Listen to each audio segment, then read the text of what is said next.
So we have discussed yesterday about clustering, right? So we have discussed clustering is basically it is not recommended for all the tables. At least minimum the table should have 1 TB data.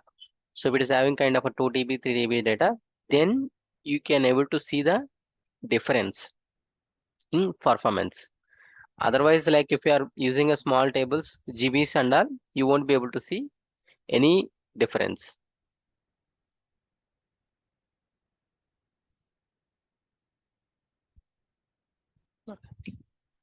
Okay. So ideally, if you want to deal with a 1 TB or 2 TB, then we need to spend good amount of time on that. So then only you will be able to see the difference. So that is the first thing we should keep it in mind whenever we are talking about clustering. For example, if there is some particular query, execution is taking so much time, and somebody told you to, can you please analyze that query and see why it is taking so much time? So then first step, what we will do, we will see, we'll just execute that particular query and we'll go to the query profile and we'll see what is the partitions, how many partitions are scanning. The generic checks will check it. And there the table scanning is not happening properly. I mean, if it is still happening that even though it's taking so much time, then probably we can consider as a one option, we can increase the warehouse. So we can increase that warehouse and we can give a test try. Then after increasing that warehouse size also, that query execution time is not showing that much difference. Then you need to analyze the tables, what are the tables are using as part of the query, and you'll see all the tables, what is the data value. And if those tables are having more than TV's data, then you can check those tables already clustered or not. If the tables are not clustered, then you can consider this clustering option. So these are the things we need to keep it in mind when we are tuning particular scenario or particular SQL query. So now here for this particular demo purpose, I have taken this particular table. So I'm not sure this will give exact difference whatever we are looking here, because this table I can see it is having almost 50 GB data, not even 1 TB. Okay. If you want to test it to 1 TB, then we need to spend at least minimum 1 hour for that table creation and inserting the data itself, but that is not possible. So we'll give a try. We can see there 1 or 2 seconds also difference, but if you increase this data value, you will be able to see the drastic difference. But in this particular demo, our main motive is like how to understand which column we need to create or how we are going to create the clustering. So not exact difference, time difference and all. Okay, please keep it note in mind. Now I have already created these tables by using a 6x data warehouse, because if you want to insert the data and if you are using X small, it will take minimum 30 to 40 minutes. So access itself, it took some 12 minutes or somewhere. So now if we check this particular table count, it is almost 150 crores or 1500 crores records are there, right? So now I have created this table without any clustering key. Now this many data is there, this much data is there in the table, and I have created another table with a clustering these two columns. This also having this much data, and I have created clustering key another column, and this also having this much data. So now the tables are ready. So just assume I'm going to query on this particular tables. I want to test it like how it is working. So now first I'll start with the no clustering. I don't have any clustering key, and this is my table, and here I'm writing a query. So here I'm taking all the columns from this particular table, and also I'm doing some aggregations, average and minimum, maximum, and I'm doing these aggregations from this particular table between these dates data, and I'm doing order by ascending. So let me execute this particular query.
So here itself it will show how much percentage is completed, what is the time, what is the query ID, which warehouse we are using, everything it will show here.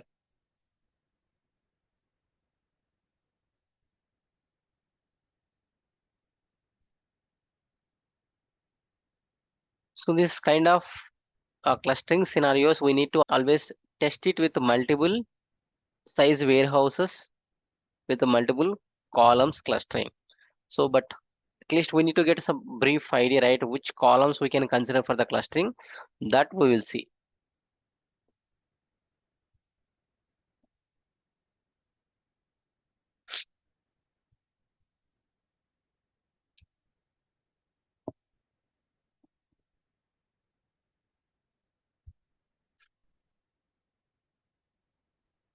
Think it is taking a bit time. So let it be. And meanwhile, if you have any questions or any queries, we can discuss it. Let it complete it. We'll see. If it is taking more time, we will filter out the range, we'll reduce 5 years to 3 years, and we will see.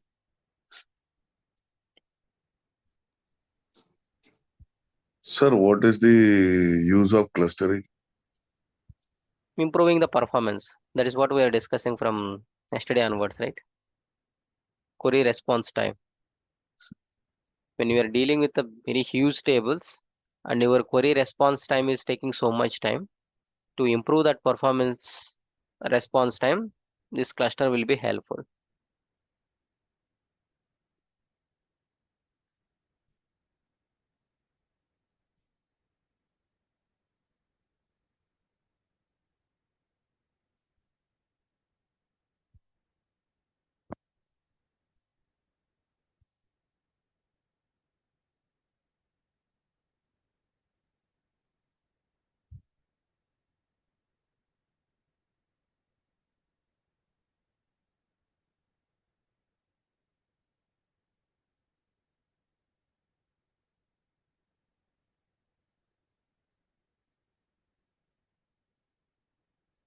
Still executing.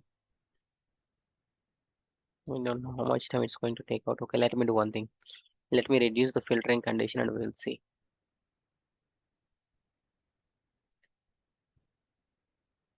So now I was trying for almost 5 years. So let me put it 3 years. Then we will see what will happen. Meanwhile, any other queries? Sir, last 2 days session recording are not. I forgot to upload it. I'll upload it today, including today's Okay, session. sir. Yeah. Okay. So this weekend we'll plan for project demo. So please plan accordingly. Don't miss the sessions. Yes, sir.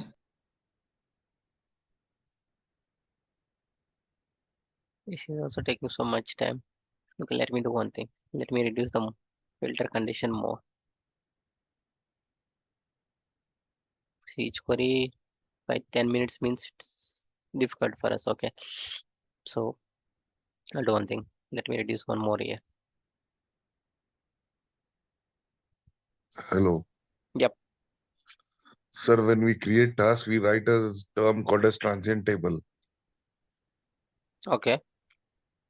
Okay. So is it very mandatory that you have to write transient?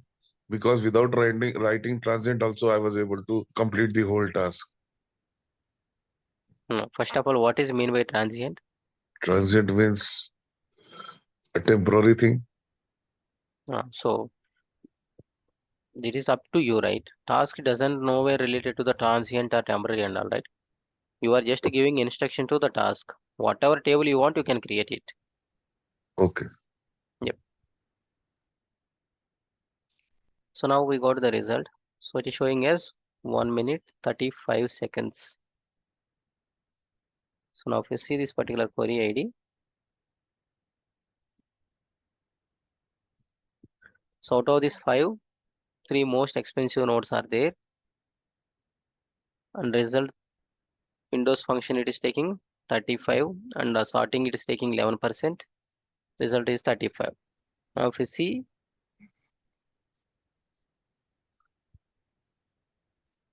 So partition total this many and partition scanned only 76.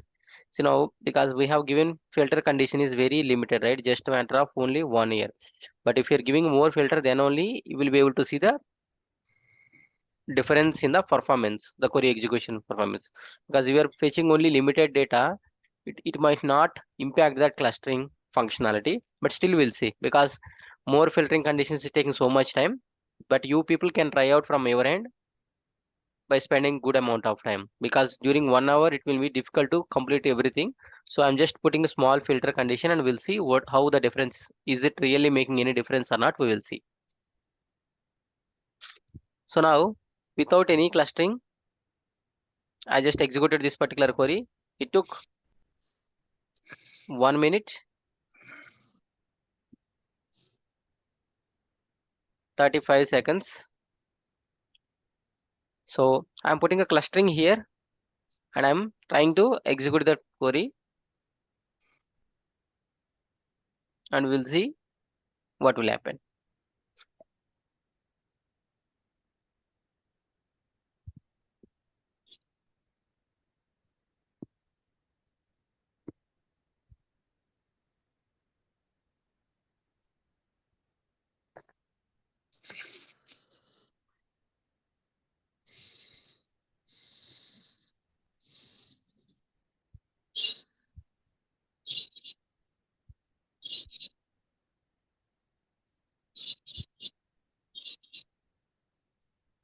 Now you can see query duration. It took only 28 seconds, right? You're able to see right here.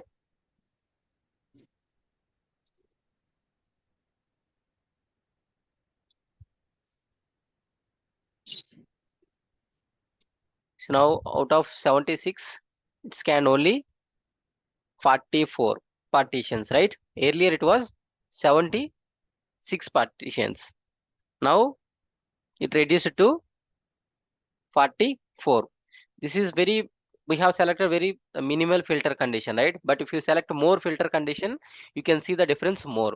So now here, this particular query execution, it took only 27 seconds, right? Earlier it was 1 minute 35. Now it reduced to 28 seconds after creating the clustering key. I have created clustering key on order date and order status. So now I'm going to take another third scenario. I'm creating a clustering key and some randomly another column order priority. Here I have created the clustering key on order date, order status. So now let me execute this particular query as well and we'll see how much time it is taking.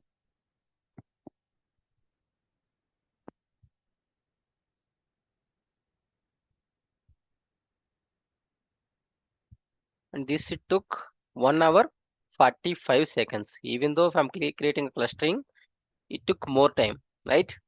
So now we have taken three tables. One table is without having any clustering key. See now, for example, just assume. So this is the query the customers are there executing, and this query is taking more than 1 minute, 1 minute 35 seconds. For suppose they asked you to tune this query, and they are expecting to this query should execute before 40 seconds, below 40 seconds. So now if that is the requirement, then you need to tune this particular query. Then we need to see all the possible considerations, right? Which one it will, this particular scenario, which option it will suitable. Is it either I can go ahead and I can increase the warehouse size or I can use the clustering key? All these things we need to look at it. So now while looking the clustering key, as I mentioned, two basic things we need to verify. Is it this particular table having more than 1 TB data or not? So here we have taken example around some 50 GB. But ideally in real time scenarios, if you are trusting the touching this cluster means the table should have minimum 1 TB data. Then only it will make a drastic difference. Otherwise it won't make any difference even though you are using a clustering key. Okay. So now I have just executed this query without having a clustering key. it took 1 hour 45 seconds, sorry, 1 minute 45 seconds. The second query with the clustering key, it took only 28 seconds. And the third query, even though if I'm creating clustering key, it took same time, right? So now, so how I'll get to know which column I want to create a clustering key. So this is my table. I don't have any clustering key. So it is taking 1 hour 45, sorry, 1 minute 45 seconds. Now my aim is just assume this table having a more than 1 TB data. Then it will be eligible for the clustering key. But how I can make sure on which column I need to create the clustering key? That is the most important thing when we are talking about clustering, right? So for that, as I mentioned, the Snowflake is giving a functionality about clustering information. So first of all, if you want to understand, like, is it that particular table is clustering properly or not?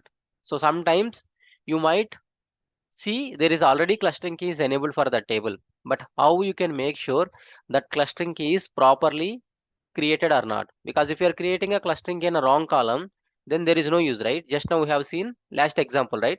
See, I have created clustering key randomly some column, but that is not giving a desired result, right? It is still taking a same time. So then what is the use of creating clustering key? See, ideally clustering means if you want to, like, if that query response time is increasing, which means that is working properly.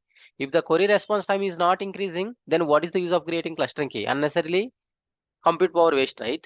So now I need to check first of all, is it that particular table is clustered or not? So for that, as I mentioned yesterday, we have a two table functions built in.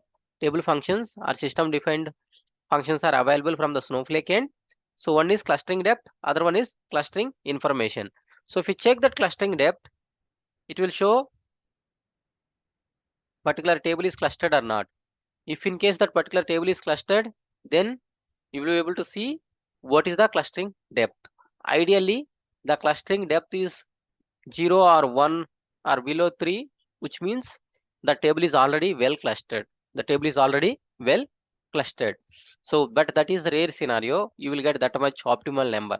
But we will see based on that available data, maximize this clustering depth, sorry, maximize this performance and minimize that clustering depth. If you are minimizing the clustering depth, then automatically the performance will increase. So now my question is, which column I need to create this particular clustering key? This table doesn't have any cluster. So this is the query I have received, and this query is taking more than 1 minute 45 seconds. Now I want to make it below 40 seconds. So when I created a clustering key on a right column, I can see the difference. I can see that query is executed 28 seconds. Okay, but now how I'll get to know on which column I need to create this particular clustering key? So in this particular table, how many columns are there? Around 1, 2, 3, 4, 5, 6, 7, 8 columns are there. 8 to 9 columns are there. So now ideally you need to see what are the columns you are using in a where class. First consideration is when you are creating a clustering key and you are not sure about the columns on which column you need to create the clustering key, the first fundamental thing is you need to see what are the columns you are using in a where class. So now first thing is I can see randomly I'm checking the clustering information. So for example, I have taken order key and first two columns I'm taking and I'm checking the clustering information for these two columns. How the clustering information is there in this particular two columns. So now for example, if you take this one, see now this is we called as a histogram in technical terms. So when you do the clustering information for this particular table and for these particular columns, so this syntax and all you will get it from the documentation, Snowflake documentation, so you no need to worry it. But this is how we will provide the table name and column names. So if I have given these two columns and I'll get this particular histogram. So what it will specify? So in this histogram, you can see clustering key column contains high cardinality key, which might result expensive reclustering. Consider reducing the cardinality of the clustering keys. Please refer the documentation. So ideally, if that particular columns are not suitable for the clustering, they will give this kind of message. They'll give auto suggestion for you. This particular nodes they'll give. If you are choosing a right columns, obviously it will show these columns are something kind of eligible, something, some note, other difference note it will show. That also we'll see. Now if you see here, clustering key contains high cardinality keys and which might result expensive reclustering. So they're asking us to rethink it once again because these two columns are not recommended for the clustering. That is the first note. Now coming to the total partitions count and total constant partition counts. So ideally, so this is total partition count in the sense we know, right, when the data is inserted into the particular table, so the data will be split into the micro partitions. So it will show these are the total micro partitions count for that particular filter condition whatever we have applied. Now total constant partition count. So total constant partition count in the sense, even though you are applying clustering key, how many partitions won't change? How many partitions won't change? Which means now, for example,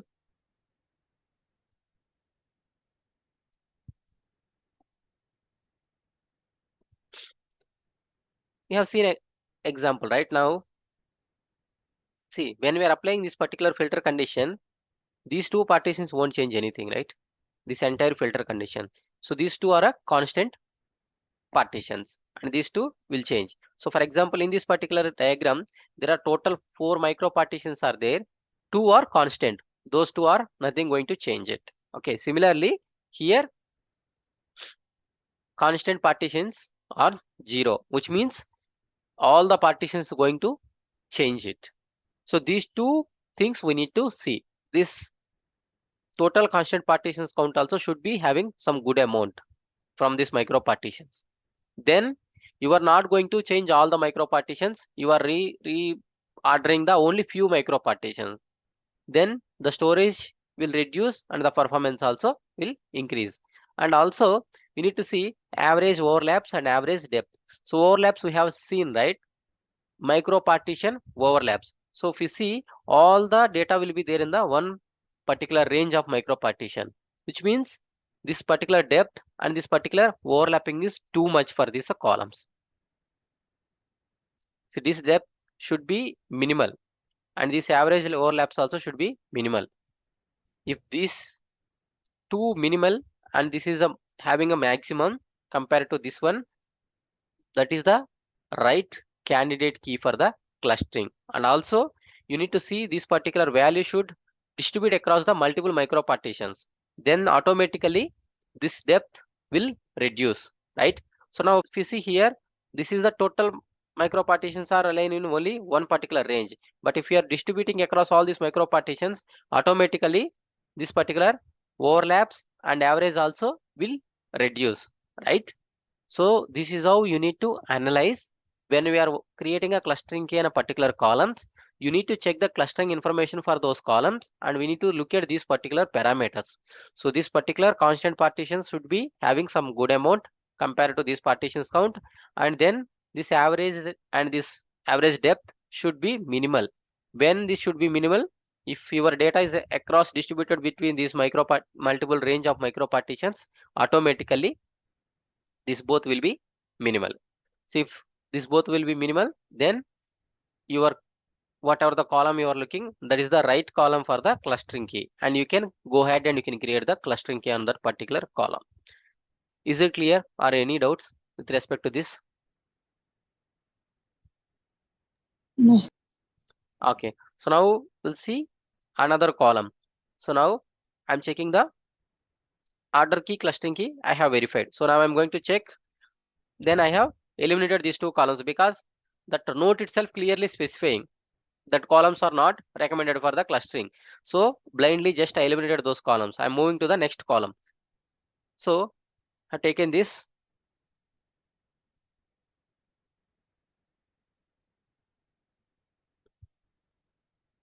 See, here they didn't provide any node, which means these are eligible. So these people are changing, keep on this note information and all. They might be come up with some customization note. So now as of now, they are not specifying any note means that column is ideally eligible for the clustering key.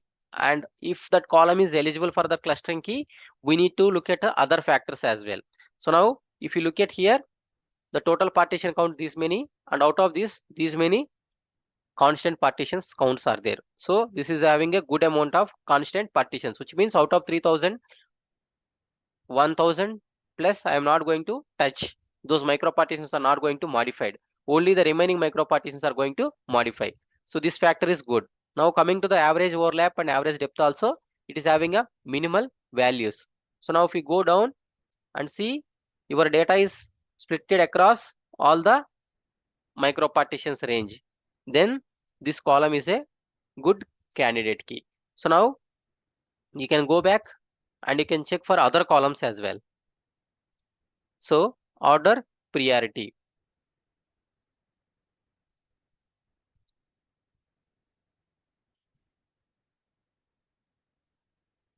So this again same. There is no use of creating on clustering key on this. This is what we have seen, right? When we are querying this particular table with the order priority cluster key, nothing has happened. It is taking same time. So you can eliminate this, and you can see what are the columns. Ultimately, as a first step, we need to check these are the columns what are included in a where class. So now I'm going to check for these two columns.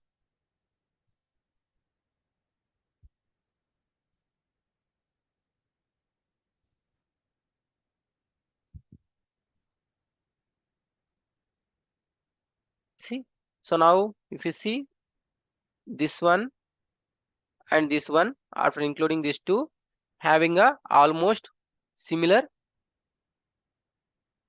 values. And if you see here, your values are distributed across all the micro partitions. Here also distributed across multiple micro partitions. So now you can choose yourself and you can give a try with the both columns or one column and see what is the difference it is taking. So now ultimately I can go ahead and I can create this particular clustering key on these two columns. Now that's where it took less time, right? When I executed this particular query, it took only 28 seconds. So this is how you can identify the right candidate key for the clustering, and you will be able to create the cluster on that particular table, and then you will get the desired result. So as I mentioned, this is not a very straightforward. So that's where we won't touch this clustering until your table having a very huge data more than TBs. Then only you will touch this. And here also, if you see now this particular table having a 1 TB data. So now if you want to test it, you cannot test in production environment, right? You need to test it in testing environment. So in testing environment, you might not have this much data. Then how you are going to test it? You need this much amount of data, right, to test it. How you are going to test it then? Any guess? In Snowflake, we have discussed so many features. So there is one feature is going to fulfill that particular requirement. What is that feature? So Multi-cluster data share is kind of a virtual warehouse, right? I'm talking about the data, not warehouse. In my testing environment, I don't have enough data. Now in my production environment, I have a good amount of data. Now I want to move the data into that testing environment. I want to test it. So how I can move the data into testing environment? What feature will going to helpful?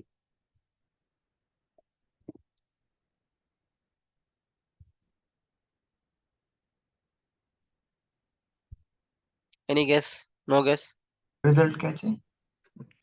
Result cache, it is not, you cannot do anything, right? When you are executing that query at that time, it will, by default, it will use it.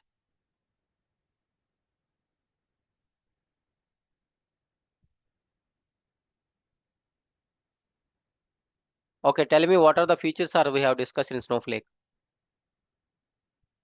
zero copy cloning, Okay. multi-cluster data share. Okay, zero copy cloning. What is the use of zero copy cloning? So copy command is means Snowflake copy command is used. Zero copy cloning is a feature of Snowflake. It is a feature of Snowflake, but when we will use this particular cloning?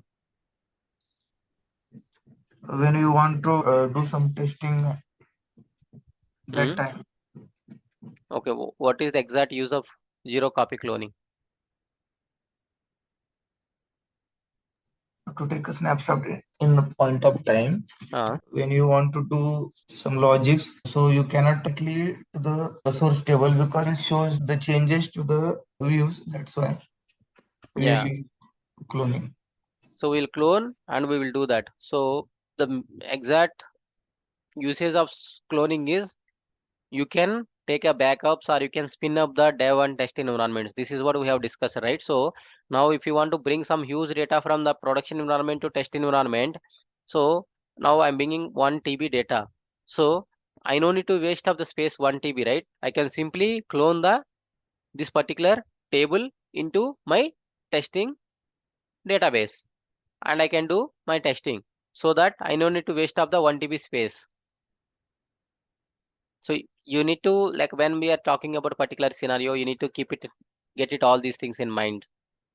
While listening and we are leaving it there itself, it is not going to be helpful. Now, when we navigate, you'll get to know, right? So what is the cloning? Cloning is basically zero copy. That is means nothing we are going to copy it. We are just sharing the base table micro partitions with the clone table, which means the clone table is not going to store by default. I mean, it is not going to occupy the storage. Once you modify something in the cloning table, then it will be storing additional micro partitions in that particular database, right? So now when we're talking about the cloning, there are different aspects are there. So somebody was mentioned, like, that is also correct. So now if you want to do some kind of a testing and if you want to apply some DML operations and you want to see how it is working, and you cannot modify directly base table. If you are modifying the directly base table, the changes will be committed by default. Then the data will be corrupted, right? So we'll clone that particular table as a separate table and we will do our testing. So the same scenario will be applicable here as well. Now I have 1 TB data. Now I want to test it. So I cannot test it in production, right? So now I need to be test it in dev environment or test environment. So in test environment, I don't have enough amount of the data.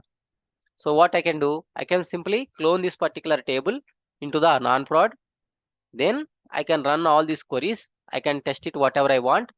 Then I can remove the table. So I'm not using any storage here since I just cloned it and I'm not modifying the table also. I'm just running the select queries. So this is the advantage. For suppose you want to do the same kind of functionality in other data warehouses or legacy data warehouses, then you need to store that particular table in test environment. For that, additionally, you need to use 1 TB storage. For that, you need to pay it, right? That is the advantage of the Snowflake. Okay. So that's all about the clustering. If anybody any queries with respect to the clustering, just let me know. Is it clear? Yes, sir, clear. So how to choose the clustering key based on the clustering information and clustering depth, you will get to know. Clustering information and clustering depth. So this is without clustering. It is saying please create a. So now it is showing as a 8.6 and all because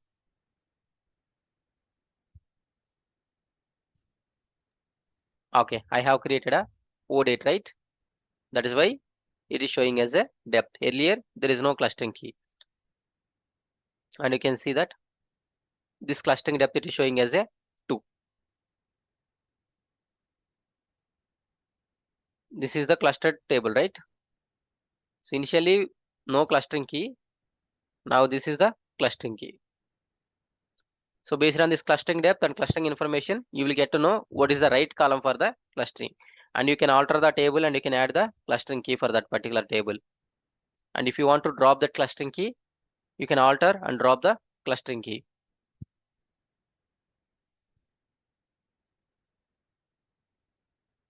I have dropped it. You can add it and you can drop it. And if you see the show tables, you'll get to know how many columns are clustered or what are the tables are clustered, how many, what are the columns are used for the clustering key and all in this particular. So now these are the tables, right?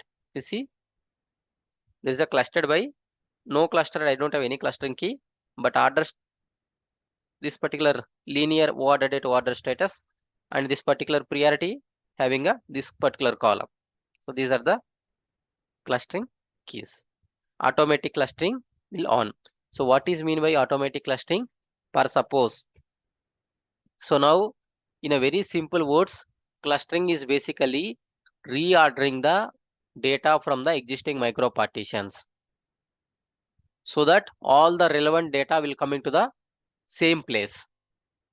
So now reclustering in the sense, now see, now when you insert the data, Snowflake we did the natural clustering, but you realized that clustering is didn't helpful for you. You just reordered the data so that all the relevant data coming together. Now it is good. Now if tomorrow somebody came and somebody modified that particular table, so again the data will split across the multiple micro partitions, right? Since this particular clustering key is already enabled on that system, it will again reorder it. So that will be taken care by the Snowflake. It has that much intelligence. So that's where we will recommend if that particular table is going to modify very frequently, clustering is not recommended on that particular table. Even though it is a very huge table, it is not recommended. The clustering key is recommended only the table should have more than TBs of data and the table shouldn't modify frequently. These are the two fundamental checks. We need to consider it. Okay. Is it clear? Any doubts with respect to the clustering? No, sir. Okay. So with this, I'm done for today and our Snowflake curriculum, everything is completed.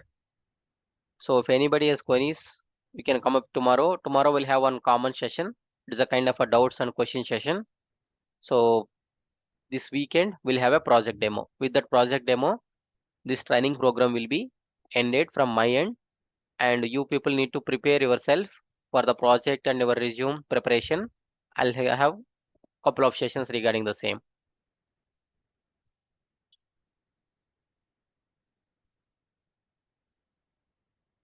So the Snowflake curriculum, whatever we have discussed, I mean, whatever I have committed for you people, everything is completed. So please prepare yourself for interviews. So this weekend we'll have a project demo. Post that I'll share about the self intro template and everything, and you people can create a resume. I'll have one session for resume preparation as well. You people can prepare the resume and you can start for your interviews. I'll take one final round of mock interview that will be next, not this weekend, next to next weekend. So please prepare yourself for that. Okay, sir. Yep. That's all from my end. Let me take it.